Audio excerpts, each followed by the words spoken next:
ಬೆಂಗಳೂರಿನಲ್ಲಿ ಚಿನ್ನದ ಖರೀದಿ 40% ಕುಸಿತ. ಆಭರಣ ಕ್ಷೇತ್ರದ ಉಳಿವಿಗಾಗಿ ತಯಾರಕರಿಂದ ಸರ್ಕಾರಕ್ಕೆ ಮನವಿ.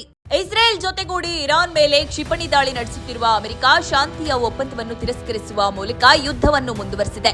ಸದ್ಯ ಅಮೆರಿಕ ಅಧ್ಯಕ್ಷನ ಈ ನಡೆ ಪಶ್ಚಿಮ ಏಷ್ಯಾ ಬಿಕ್ಕಟ್ಟು ಮತ್ತು ಕಚ್ಚಾ ತೈಲ ಬೆಲೆಗಳ ಏರಿಕೆಗೆ ದೊಡ್ಡ ಕಾರಣವಾಗಿದೆ. ಇದನ್ನು ಗಮನಿಸಿದ ಪ್ರಧಾನಿ ನರೇಂದ್ರ ಮೋದಿ ದೇಶದ ಜನತೆಗೆ 1 ವರ್ಷದ ಮಟ್ಟಿಗೆ ಅನಗತ್ಯವಾಗಿ ಚಿನ್ನವನ್ನು ಖರೀದಿ ಮಾಡಬೇಡಿ ಎಂದು ಕರೆ ನೀಡಿದ್ರು. ಇದರ ಬೆನ್ನಲ್ಲೇ ರಾಜ್ಯ ರಾಜಧಾನಿಯಲ್ಲಿ ಚಿನ್ನ ಖರೀದಿ ಕುಸಿತ ಕಂಡಿದೆ. ಬೆಂಗಳೂರಿನಲ್ಲಿ ಚಿನ್ನ ಮತ್ತು ಬೆಳ್ಳಿ ಖರೀದಿಯಲ್ಲಿ ಗಣನೀಯವಾದ ಇಳಿಕೆ ಕಂಡುಬಂದಿದೆ. ಭಾರತದಲ್ಲಿ ಅನಿವಾರ್ಯವಲ್ಲದ ಚಿನ್ನದ ಖರೀದಿ ತಡೆಯುವುದು, ಹೆಚ್ಚಿನ ಕಸ್ಟಮ್ ಸುಂಕಗಳು ಮತ್ತು ರೂಪಾಯಿ ಮೇಲಿನ ಒತ್ತಡವನ್ನು ಕಡಿಮೆ ಮಾಡಲು ಬೆಳ್ಳಿ ಆಮದು ನಿರ್ಬಂಧಗಳನ್ನು ಬಿಗಿಗೊಳಿಸುವಂತೆ ಪ್ರಧಾನಿ ಮೋದಿ ರಾಷ್ಟ್ರದ ಜನರಲ್ಲಿ ಮನವಿ ಮಾಡಿದ್ದರು. ಆ ನಂತರದಲ್ಲಿ ಚಿನ್ನ ಮತ್ತು ಬೆಳ್ಳಿ ಬೇಡಿಕೆ ಗಮನಾರ್ಹವಾಗಿ ತಗ್ಗಿರುವುದು ಸದ್ಯ ಅಚ್ಚರಿ ಮೂಡಿಸಿದೆ. ನಗರದಲ್ಲಿ ಚಿನ್ನ ಹಾಗೂ ಬೆಳ್ಳಿ ಮಾರಾಟವು 40% ಕುಸಿದಿದ್ದು, ಆಭರಣ ಪ್ರಿಯರು ಸಹ ಚಿನ್ನಾಭರಣ ಖರೀದಿಯನ್ನ ಕಡಿಮೆ ಮಾಡಿದ್ದು, ಅಂಗಡಿಗಳು ಗ್ರಾಹಕರಿಲ್ಲದೆ ಬಿಕೋ ಎನ್ನುತ್ತಿವೆ.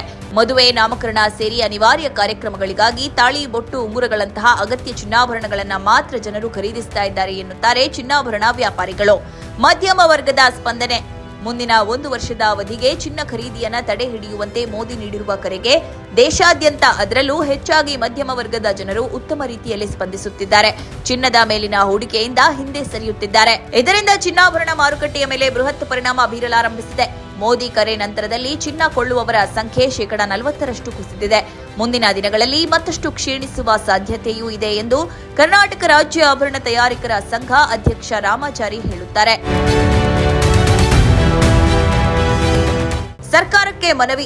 ಚಿನ್ನ ಖರೀದಿ ತಡೆ ಹಿಡಿಯುವಂತೆ ಮೋದಿ ಕರೆ ಹಿನ್ನೆಲೆ ಆಭರಣ ತಯಾರಕರು, ಮಾರಾಟಗಾರರು ಆಭರಣ ಕ್ಷೇತ್ರದ ಚೇತರಿಕೆಗೆ ನೆರವಾಗುವಂತೆ ಕೋರಿ ಸರ್ಕಾರಕ್ಕೆ ಮನವಿ ಮಾಡಿದ್ದಾರೆ. ಬುಲಿಯನ್ ಬ್ಯಾಂಕ್ ಸ್ಥಾಪನೆ ಮಾಡುವುದು, ಚಿನ್ನ ಬೆಳ್ಳಿ ನಿರ್ವಹಣಾ ಸಂಸ್ಥೆ ಸ್ಥಾಪಿಸಬೇಕು, ಪುನರ್ಬಳಕೆ ಚಿನ್ನಕ್ಕೆ ತೆರಿಗೆ ವಿನಾಯಿತಿ ನೀಡಬೇಕು, ಚಿನ್ನಾಭರಣ ಕಾರ್ಮಿಕರಿಗೆ ಸಹಾಯಧನ ನೀಡಬೇಕು, ವಿಶೇಷ ಸಾಲ ಸೌಲಭ್ಯದೊಂದಿಗೆ ಮರುಪಾವತಿಗೆ ಬಡ್ಡಿರಹಿತ ಕಾಲಾವಕಾಶ ನೀಡಬೇಕು ಎಂದು ತಿಳಿಸಿದ್ದಾರೆ. ಇಂಧನ ಖರೀದಿಯೂ ಇಳಿಕೆ. ಚಿನ್ನ ಮಾತ್ರವಲ್ಲದೆ ಮೋದಿ ಹೇಳಿಕೆಯಿಂದಾಗಿ ಪೆಟ್ರೋಲ್ ಮತ್ತು ಡೀಸೆಲ್ ಮಾರಾಟವೂ ಸಹ ಕೊಂಚ ಇಳಿಕೆ ಕಂಡಿದೆ. ಬಂಕ್ಗಳಲ್ಲಿ ಪ್ರತಿದಿನ 150 ರಿಂದ 250 ಲೀಟರ್ ಇಂಧನ ಮಾರಾಟ ಕಡಿಮೆಯಾಗಿದ್ದು, ನಾಗರಿಕರು ಸಾರ್ವಜನಿಕ ಸಾರಿಗೆಯತ್ತ ಮುಖ ಮಾಡುತ್ತಿದ್ದಾರೆ. ಕೆಲ ರಾಜಕೀಯ ಮುಖಂಡರು ಸೇರಿ ಮೆಟ್ರೋ, ಎಲೆಕ್ಟ್ರಿಕ್ ವಾಹನಗಳಲ್ಲಿ ಸಂಚಾರ ಆರಂಭಿಸಿದ್ದಾರೆ. ಕೆಲವರು ತಮ್ಮ ಬೆಂಗಾವಲು ಪಡೆಗಳನ್ನು ಕಡಿತಗೊಳಿಸಿದ್ದಾರೆ. ಮಧ್ಯಮ ವರ್ಗದ ಜನರು ಸ್ವಂತ ವಾಹನಗಳ ಬಳಕೆ ತಗ್ಗಿಸಿ ಬಸ್ ಸೇರಿ ಸಾರ್ವಜನಿಕ ಸಾರಿಗೆ ಬಳಕೆಯತ್ತ ಮುಖ ಮಾಡುತ್ತಿದ್ದಾರೆ. ಆಭರಣ ಉದ್ಯಮಕ್ಕೆ ಇದು ಸಂಕಷ್ಟ ಕಾಲ.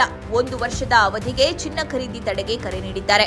ಮುಂದಿನ ಬಜೆಟ್ ವೇಳೆಗೆ ಎಲ್ಲವೂ ಸರಿ ಹೋಗಬಹುದು, ಆದರೆ ಅಲ್ಲಿಯವರೆಗೆ ಪರ್ಯಾಯ ವ್ಯವಸ್ಥೆ ಮಾಡಿಕೊಳ್ಳುವ ಅಗತ್ಯವಿದೆ. ಈ ನಿಟ್ಟಿನಲ್ಲಿ ಸರ್ಕಾರಕ್ಕೆ ಕೆಲವು ಮನವಿ ಮಾಡಿಕೊಳ್ಳಲಾಗಿದೆ ಎಂದು ಕರ್ನಾಟಕ ರಾಜ್ಯ ಆಭರಣ ತಯಾರಕರ ಸಂಘದ ಅಧ್ಯಕ್ಷ ರಾಮಾಚಾರಿ ಹೇಳಿದ್ದಾರೆ. ಕೆಲಸ ಕಳೆದುಕೊಳ್ಳುವ ಭೀತಿ. ಆಭರಣ ಮಾರಾಟ ಕ್ಷೇತ್ರದಲ್ಲಿ ಹೂಡಿಕೆ ಕುಸಿತ ಕಾಣುತ್ತಿದ್ದು, ಇದರಿಂದಾಗಿ ರಾಜ್ಯದಲ್ಲಿ ಇದನ್ನೇ ನಂಬಿ ಬದುಕುತ್ತಿರುವ ಸುಮಾರು 12,000ಕ್ಕೂ ಅಧಿಕ ಚಿನ್ನಾಭರಣ ವರ್ತಕರು ವ್ಯಾಪಾರ ಕುಸಿತದ ಆತಂಕದಲ್ಲಿದ್ದಾರೆ. ಜೊತೆಗೆ ಸಾವಿರಾರು ಮಂದಿ ಉದ್ಯೋಗ ಕಳೆದುಕೊಳ್ಳುವ ಭೀತಿ ಎದುರಿಸುತ್ತಿದ್ದಾರೆ ಎಂದು ರಾಜ್ಯ ಆಭರಣ ತಯಾರಕರ ಸಂಘ ಕಳವಳ ವ್ಯಕ್ತಪಡಿಸಿದೆ.